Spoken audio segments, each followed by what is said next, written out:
Yeah, baby, you know what time it is. Now let's get it started. Are you kidding me? Unreal! While our HBCUs are mostly known for academic rigor, community, they also know how to turn up. Does he have it? Yes, he does!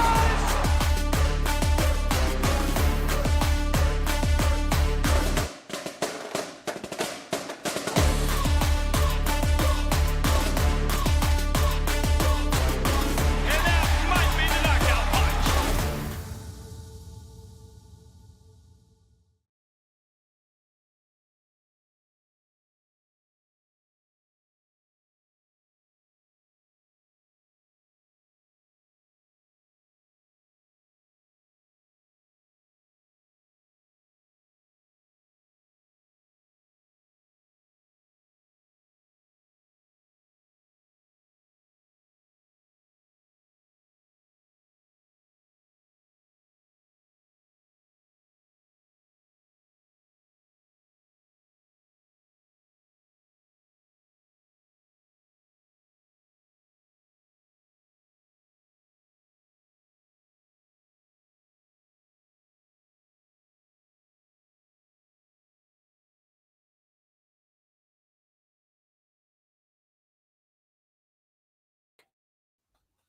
There we go. Greetings and salutations. All right. That whole like muted part, you didn't catch that. That just kind of happened. But if you were to hear me, hopefully you could kind of hear what was going on there in the background. If you missed it, go to the Twitter page of Coach to Bless, recruiting extraordinaire for the Florida A&M University. And it's also shared on the FQ FAMU as well as the Fangs Up Twitter page. But it was a week of winning. What a bounce back coming from last week where we didn't win nothing. It's just like I could lie to you about the situation or I could tell the truth. And we didn't win anything. But this week, much better week. Whole lot of winning going on. Volleyball led us as far as the winning went. And 3-0. We're going to celebrate that. Also, we had the cross country team. They didn't do as much winning. They lost, finished in last. But again, it kind of is what it is. Don't have a coach right now. And yeah. And then the football game against Albany State, Division II powerhouse, Albany State. The Golden Rams took about an hour and a half drive to Tallahassee and left with a loss. So, but it was a tight game, a lot tighter than some of the experts thought, except for myself. Not that I'm an expert, but my score was pretty close. Said we wouldn't blow them out, didn't expect us to, and we didn't. But that being stated, let's give some shout outs to our sponsors. HBCU Digital Network. This is home. So thank y'all. That is the place to be. Download the app. It is in your Apple Store as well as your Google Play Store, also on Roku. Check us out, or just check out the HBCU Digital website as well as the Facebook and the Twitter page.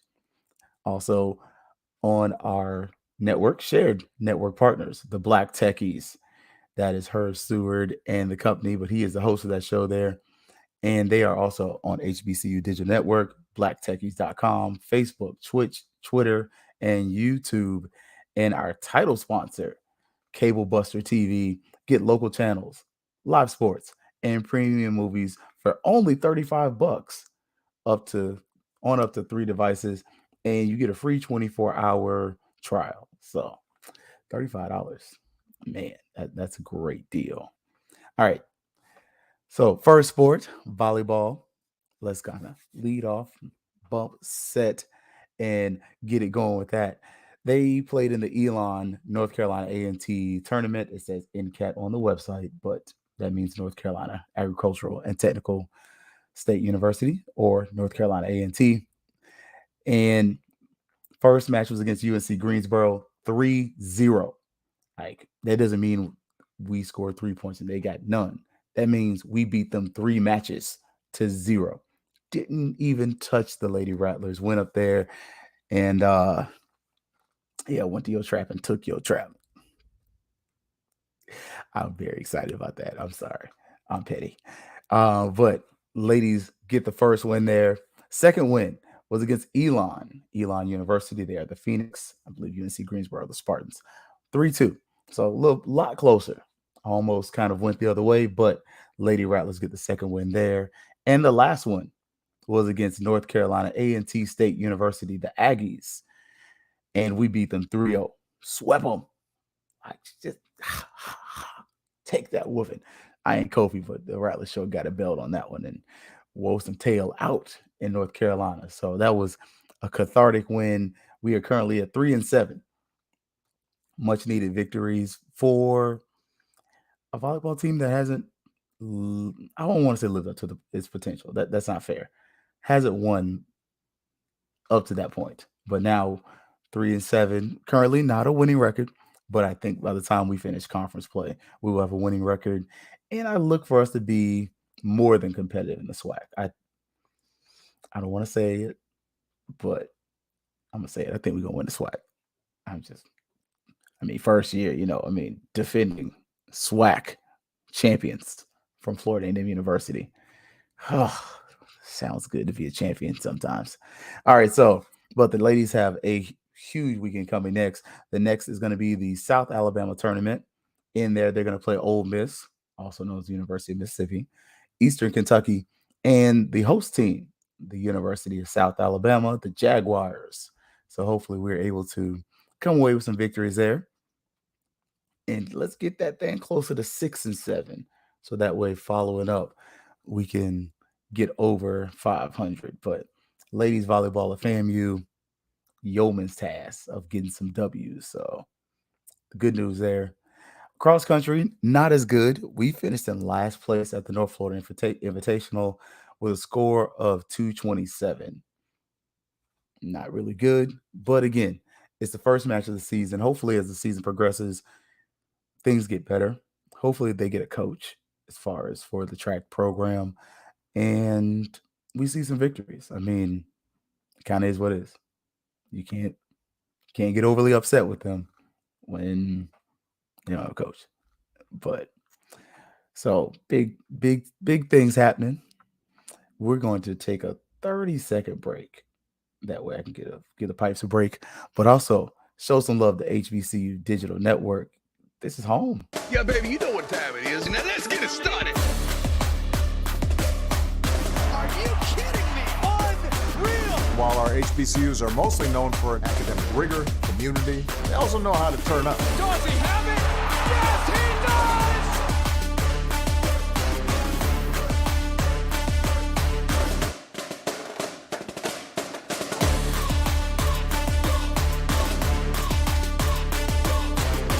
And that might be the knockout punch.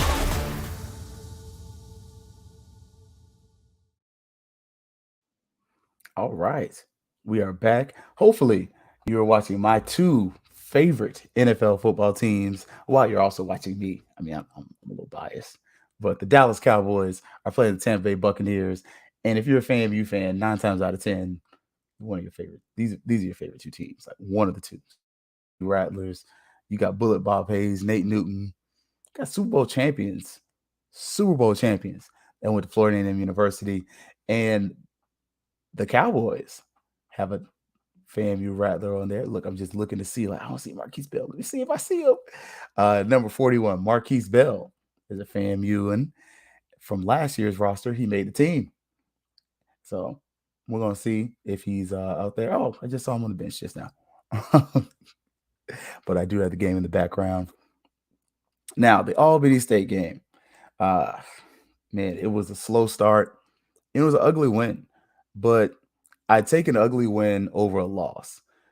It would have looked much worse had we had lost to Albany State, just because Albany State, they're at a lower level than us, but they were good. They're not a bad football team. They came into Bragg and they weren't scared. Like that first drive, they pretty much drive directly down the field. And it started strong. Great job mixing the pass and the run. It was just very well balanced throughout that first drive. And eventually they scored and they were ahead. And you could see, the boys from Albany were feeling themselves a little bit. And it was a game really until halftime. Halftime is when the game kind of starts to get away from them. And then they bring their band on. Albany State's band was solid. If you watched it on HBCU Go as I did, it was solid. The weather turned out to not be as bad as they said it was going to be. I was planning on going, but should have just went. But offensively, though, FAMU's offense, we're still figuring it out. We missed some touchdowns. I felt like we left about 20 points on the field. FAMU could have easily scored 40 or 50, but lack of execution, drop balls were detrimental to us, and we got fortunate. One of those catches by our tight end, jump ball, and he just out muscled the guy. Just saying.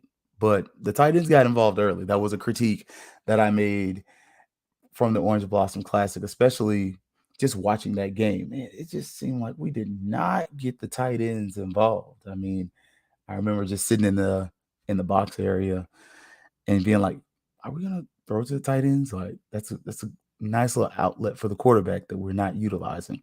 We definitely used them early in this game, got them involved, and hopefully that continues. I like our tight end room. I think we got one of the best tight end rooms in the SWAC. So got to take advantage of that. Got to use it.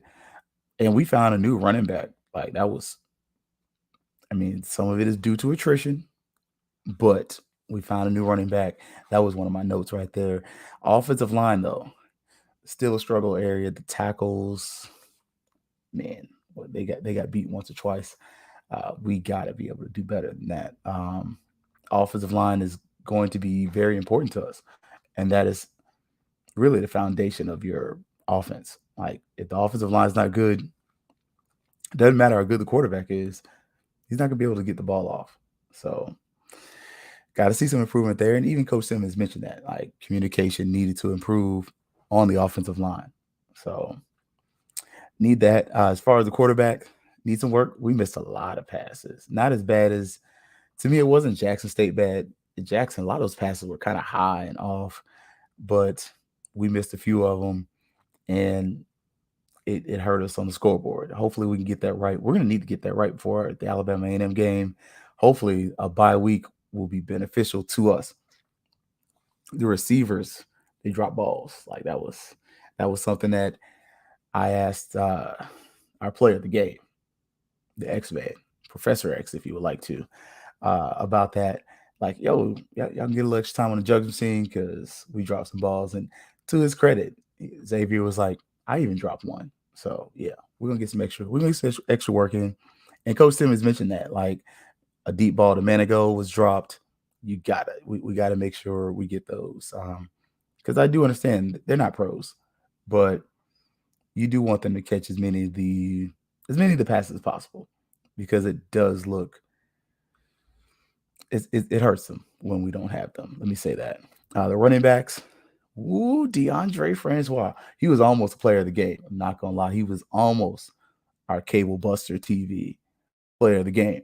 But the Rickards High, man, that boy was running. He looked like Bishop Bonnet.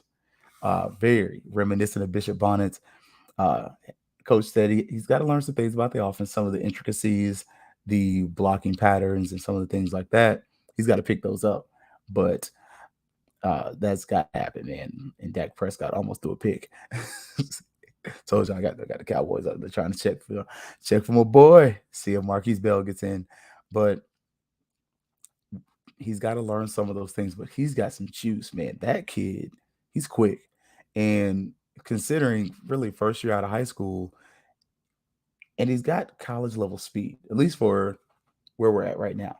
Once his body develops a little bit more, get him in the weight room about 2 years, going to be I almost said formidable, serviceable running back, especially for a school like FAMU. Do I think he'll be able to transfer to a larger school? Probably not. Not yet, at least.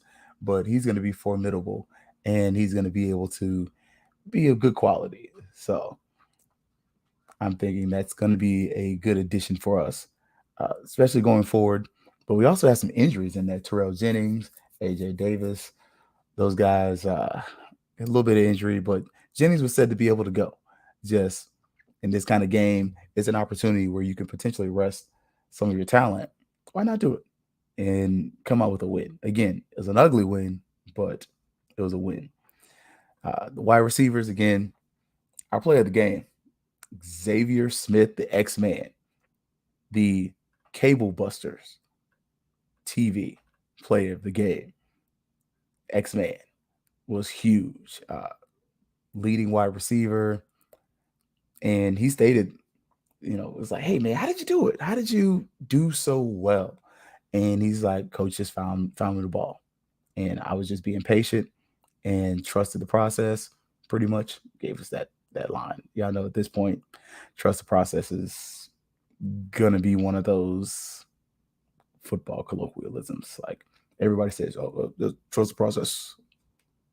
But they did. I mean, it was one of those things where that was the answer we got, and that's what he did. He trusted the process. Eventually, he had some nice catches. I mean, he even nice deep ball in there, and but he's definitely one of the leaders on this football team. And last week, after the game in Miami, he was there at the press conference. He was the offensive representative, and him and Cyrus Fagan. I told y'all Cyrus Fagan is probably my favorite player on the defense right now. That Syracuse transfer, that boy good. I'm not gonna lie. I know I could. If you don't know, you don't know. I act like y'all know me that well, but I kind of wait until the season starts to pick a favorite player for FAMU. It ain't like my other teams, like any college team. I wait until about week 2, week 3, and then I'm like, that's my guy for the season. Y'all know Xavier Williams was my favorite player last year, like hands down. I like Marquise Bell. Have met him in person a few times. Very nice guy. I love interacting with Marquise Bell because he's so respectful and he's just a very nice guy. But Xavier, that was my dude. That was my favorite player. I ain't gonna lie.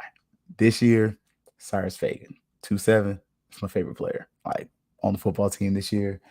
I love how he's just always getting after it. Like that dude plays like his hair is on fire. And considering the length of his hair, that's a lot of hair to have on fire. But that brother, my favorite player. Like, yeah. But mentioning the defense.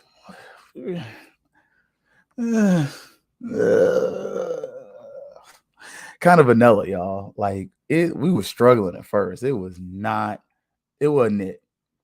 Finally, we caught on later on though, and because that first drive, we could not establish a new line of scrimmage, meaning that we weren't generating the kind of penetration that pushed their offensive linemen back, that disrupted the quarterback or their running game that much.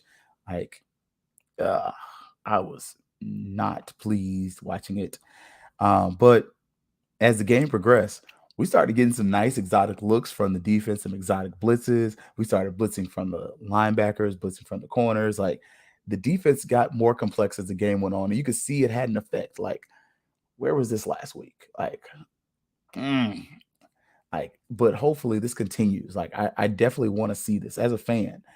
I want to see a defense that puts pressure on the offense and challenges their thinking, because man, I ain't gonna talk about that from last week, but it was easy. You could tell pre-snap, just looking from the stands, you could see like the ball's going here, boom.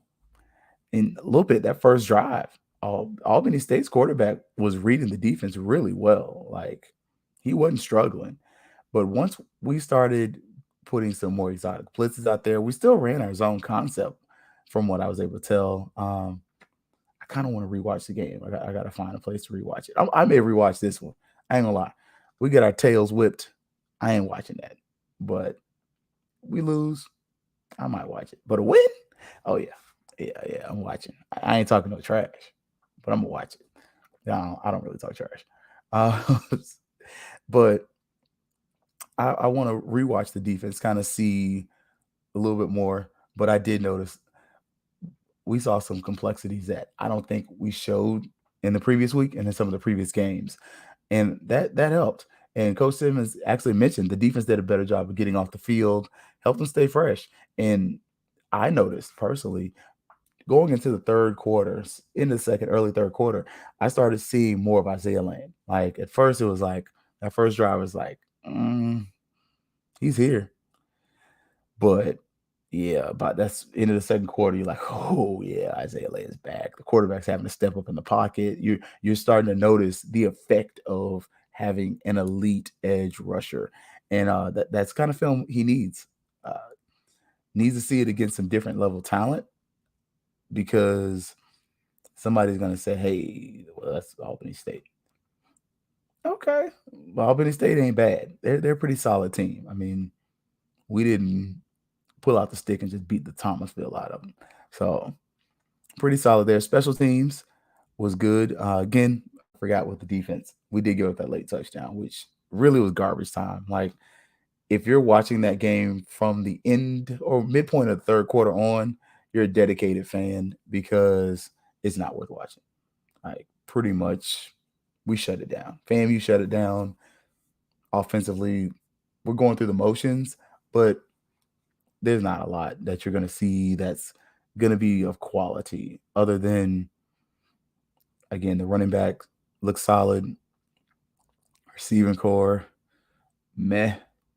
Like, besides the X-Man, it's a lot of meh.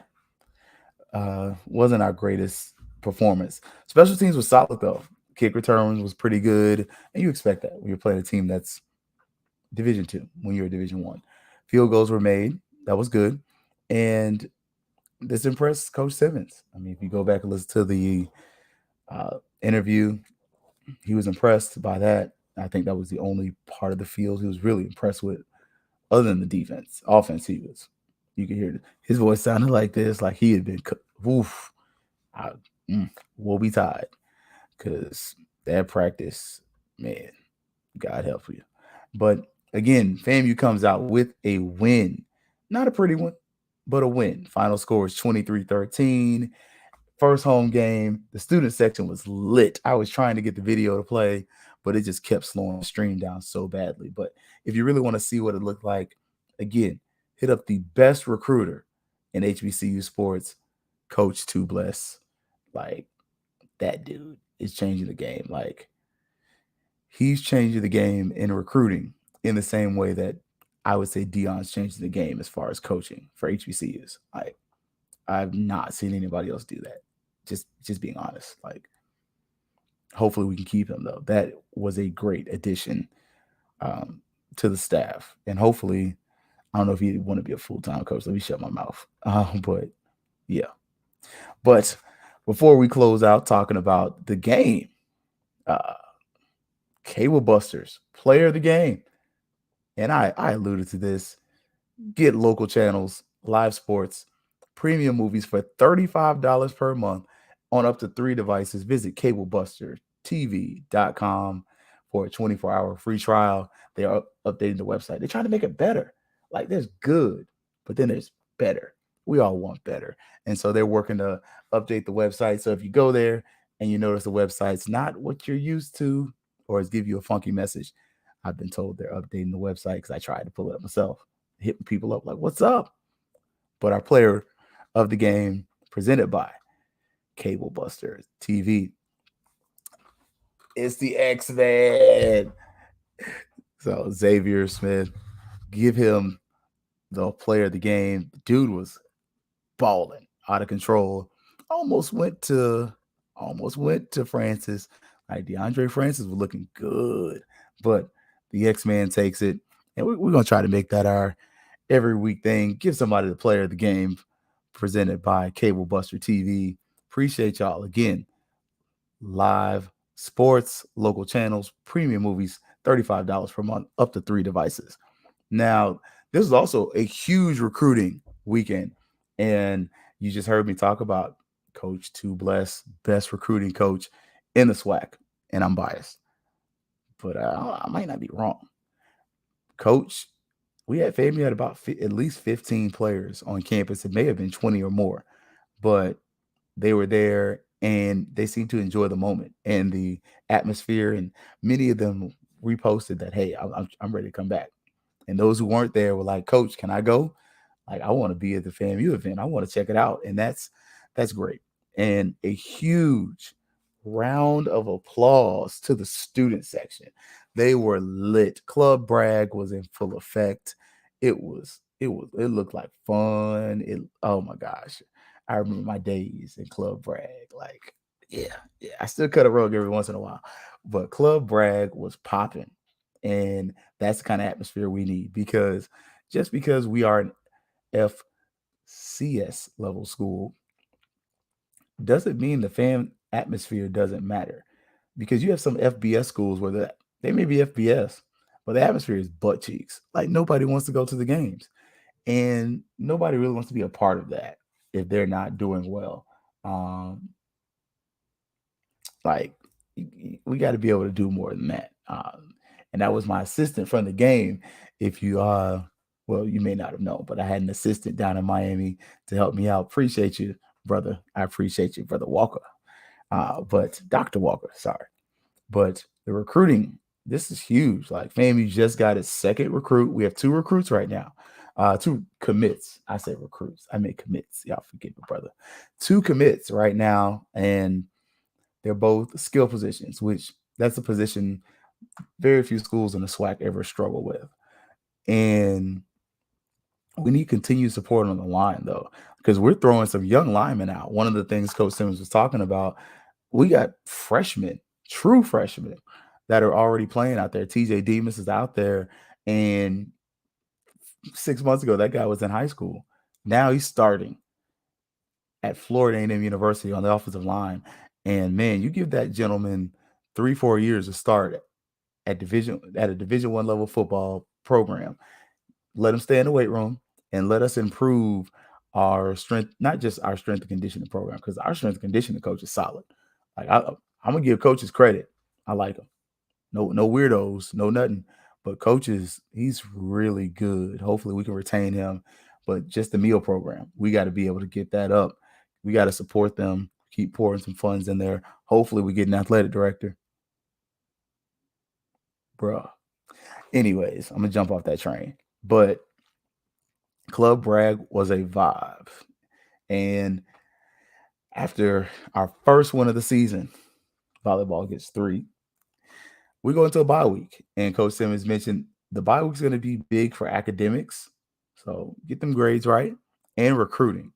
Like, hopefully we get some visits in, get some students interested in the program, because the football stadium looks really good.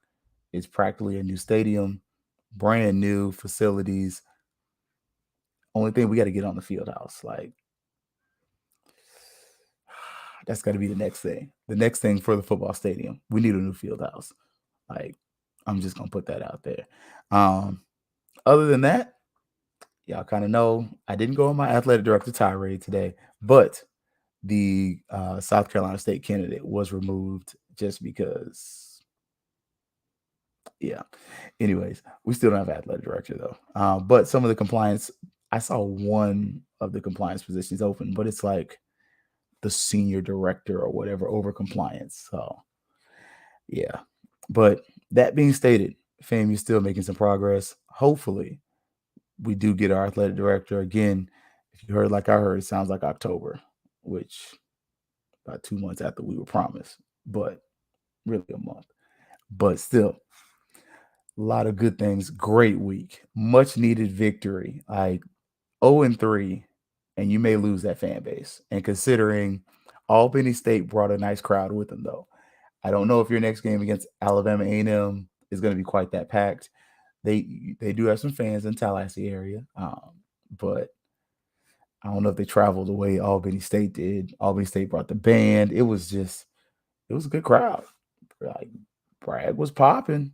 And so hopefully I'll be up there and enjoy it with y'all for the next game. But man, great victory, great time.